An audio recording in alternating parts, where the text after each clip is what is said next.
S K super TMT, the long life TMT. ತಿಂಗಳಿನಿಂದ ನಡೀತಾ ಇದ್ದಂತಹ ಹೋರಾಟ ಈಗ ತಾರ್ಕಿಕ ಅಂತ್ಯವನ್ನ ಕಂಡಿದೆ. ಕಾರಣ ಶಿಕ್ಷಣ ಸಚಿವ ಸ್ಥಾನಕ್ಕೆ ಧರ್ಮೇಂದ್ರ ಪ್ರಧಾನ್ ರಾಜೀನಾಮೆಯನ್ನ ಸಲ್ಲಿಕೆ ಮಾಡಿದ್ದಾಗಿದೆ. 3 ಬೇಡಿಕೆಗಳ ಪೈಕಿ 2 ಬೇಡಿಕೆಗಳು ಓಕೆ, ಪ್ರತಿಭಟನಾಕಾರರ ಮೇಲೆ ಎಫ್ಐಆರ್ ಕೈಬಿಡಲ್ಲ ಅಂತೇಳಿ ಕೇಂದ್ರ ಕುಂತಿದೆ.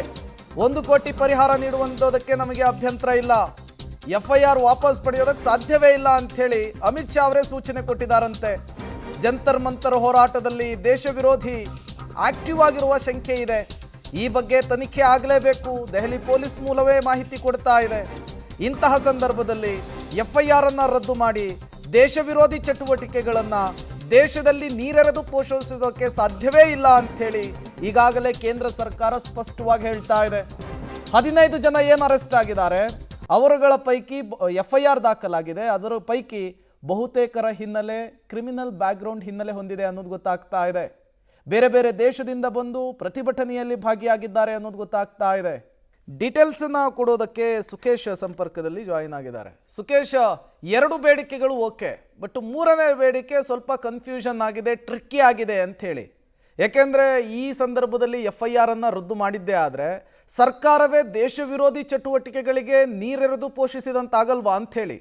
ಖಂಡಿತವಾದ, ಯಾಕಂದರೆ ಎಫ್ಐಆರ್ ರದ್ದು ಮಾಡುವ ವಿಚಾರದಲ್ಲಿ ಅಷ್ಟು ಸುಲಭ ಅಲ್ಲ. ಯಾಕಂದರೆ ಕೇವಲ ಪ್ರತಿಭಟನೆ ಮಾತನಾಡಿಲ್ಲ, ಒಂದಷ್ಟು ಇನ್ಸಿಡೆಂಟ್ಗಳು ಕೂಡ ನಡೀತು ಮತ್ತು ಅದರಲ್ಲಿ ಬೇರೆ ಬೇರೆಯವರು ಇದ್ರು ಅನ್ನುವಂಥದ್ದು ದೆಹಲಿ ಪೊಲೀಸರು ಈಗಾಗಲೇ ಕೊಟ್ಟಿರುವಂಥ ಮಾಹಿತಿಯ ಪ್ರಕಾರ ಆ್ಯಂಟಿ ಸೋಷಿಯಲ್ ಎಲಿಮೆಂಟ್ ರೀತಿಯಲ್ಲಿ ಇದ್ದಂಥ ಸಾಕಷ್ಟು ಜನ ಅದರ ಭಾಗವಾಗಿದ್ದರು ಅನ್ನುವಂಥದ್ದು. ಹಾಗಾದರೆ ಅವ್ರು ಯಾಕೆ ಬಂದಿದ್ರು ಮತ್ತು ಅಲ್ಲಿ ನಡೆದಂಥ ಗಲಾಟೆ ಅಥವಾ ಗಲಭೆಗೆ ಮೂಲ ಏನು, ಇವೆಲ್ಲವೂ ಕೂಡ ಸಹಜವಾದ ತನಿಖೆಯ ಭಾಗವಾಗಬಹುದು.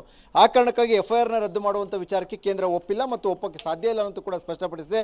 ಉಳಿದ ಬೇಡಿಕೆ ಅಂದರೆ ಈಗಾಗಲೇ ರಾಜೀನಾಮೆ ಆಗೋಗಿದೆ, ಅದನ್ನು ಹೊರತುಪಡಿಸಿದರೆ ಪರಿಹಾರದ ವಿಚಾರದಲ್ಲೂ ಕೂಡ ಪರಿಹಾರ ಕೊಡುವಂಥ ವಿಚಾರ ಕೂಡ ಚರ್ಚೆಗೆ ಬಂದಿರುವಂಥದ್ದು.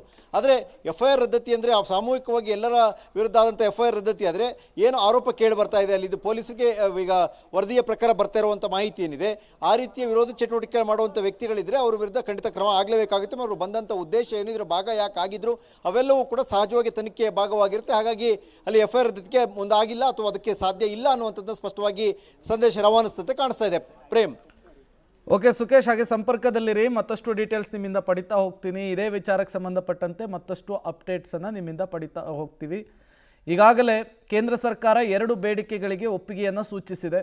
ಬಟ್ 1 ಬೇಡಿಕೆ ಇದೆಯಲ್ಲ, ಅದರಲ್ಲಿ ಈಗ ಕನ್ಫ್ಯೂಷನ್ ಕ್ರಿಯೇಟ್ ಆಗಿರುವಂಥದ್ದು. ಅಮಿತ್ ಶಾ ಅವರೇ ಸೂಚನೆಯನ್ನು ಕೊಟ್ಟಿದ್ದಾರಂತೆ, ಯಾವುದೇ ಕಾರಣಕ್ಕೂ ಎಫ್ಐಆರ್ ಅನ್ನು ವಾಪಸ್ ಪಡೆಯೋದಕ್ಕೆ ಸಾಧ್ಯ ಇಲ್ಲ ಅಂಥೇಳಿ. ನೀವು ಕೂಡ ಆ ಫೋಟೋಸನ್ನು ಗಮನಿಸ್ತಾ ಇದ್ದೀರಿ. ಒಂದು ಕಡೆ JP ನಡ್ಡಾ ಅವರು ಕೇಂದ್ರ ಸರ್ಕಾರದ ಕಡೆಯಿಂದ ಬಂದಿದ್ದಾರೆ, ಈ ಕಡೆ CJP ಪಕ್ಷದ ವಕ್ತಾರರಿರುವಂತಹದ್ದು, ಮುಖಂಡರಿರುವಂಥದ್ದು. ಇವರ ಸಮ್ಮುಖದಲ್ಲಿ ಈಗ 3ನೇ ಸಭೆ ಈಗ ಆಗ್ತಾ ಇದೆ. ಈ ಹಿಂದೆ ಇದೇ ರೀತಿ 2 ಸಭೆಗಳಾಗಿತ್ತು.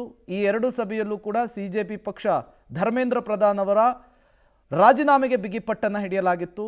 ಈಗ ಧರ್ಮೇಂದ್ರ ಪ್ರಧಾನ್ ಅವರು ರಾಜೀನಾಮೆಯನ್ನು ಕೊಟ್ಟಾಗಿದೆ. BJPಯ ನಾಯಕರುಗಳು ಅಥವಾ ಕೇಂದ್ರ ಸಚಿವರುಗಳು ಮತ್ತೊಮ್ಮೆ CJP ಪಕ್ಷದ ನಾಯಕರುಗಳನ್ನು ಭೇಟಿ ಮಾಡಿದ್ದಾರೆ. ಜಂತರ್ ಮಂತರ್ನಲ್ಲಿ ನಡೀತಾ ಇರುವಂತಹ ಹೋರಾಟವನ್ನು ವಾಪಸ್ ತೆಗೆದುಕೊಳ್ಬೇಕು, ಈ ಹೋರಾಟವನ್ನು ಕೈ ಬಿಡಬೇಕು ಅಂಥೇಳಿ ಮತ್ತೊಮ್ಮೆ ಸಭೆಗೆ ಮುಂದಾಗಿದ್ದಾರೆ. ಈ ಸಭೆ ಸಕ್ಸಸ್ ಆಗುತ್ತಾ ಇಲ್ವಾ ಅನ್ನೋದು ಕೆಲವೇ ಕ್ಷಣಗಳಲ್ಲಿ ಗೊತ್ತಾಗುತ್ತೆ.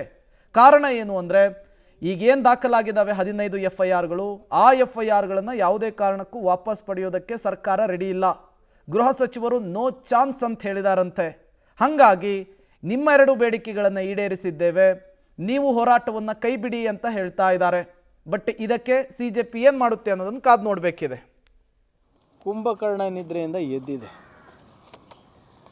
ನಮ್ಮ ಮಾಧ್ಯಮ ಸ್ನೇಹಿತರ ಮಾಹಿತಿಗಾಗಿ ಮೇ 3ನೇ ತಾರೀಕು ನೀಟ್ ಎಕ್ಸಾಮ್ ಆಯಿತು. ಮೇ 7ನೇ ತಾರೀಕು ಒಬ್ಬರು ಕಂಪ್ಲೇಂಟ್ ಮಾಡ್ತಾರೆ, ಪೇಪರ್ ಲೀಕ್ ಆಗಿದೆ, ನೀಟ್ ಪೇಪರ್ ಲೀಕ್ ಆಗಿದೆ ಅಂತ. ಮೇ 8ನೇ ತಾರೀಕು ನ್ಯಾಷನಲ್ ಟೆಸ್ಟಿಂಗ್ ಏಜೆನ್ಸಿ ಅವರು ಪೊಲೀಸ್ ಅವರಿಗೆ ಕಂಪ್ಲೇಂಟ್ ಕೊಡ್ತಾರೆ, ಹೌದು ಬಹುಶಃ ನೀಟ್ ಪೇಪರ್ ಲೀಕ್ ಆಗಿದೆ ಅಂತ. ಮೇ 15ನೇ ತಾರೀಕು ಧರ್ಮೇಂದ್ರ ಪ್ರಧಾನ್ ಅವರು ಅಧಿಕೃತವಾಗಿ ಪಬ್ಲಿಕ್ನಲ್ಲಿ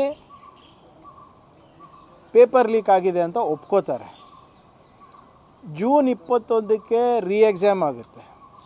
ಜೂನ್ 16ಕ್ಕೆ ರಿಸಲ್ಟ್ ಬಿಡುಗಡೆ ಮಾಡ್ತಾರೆ.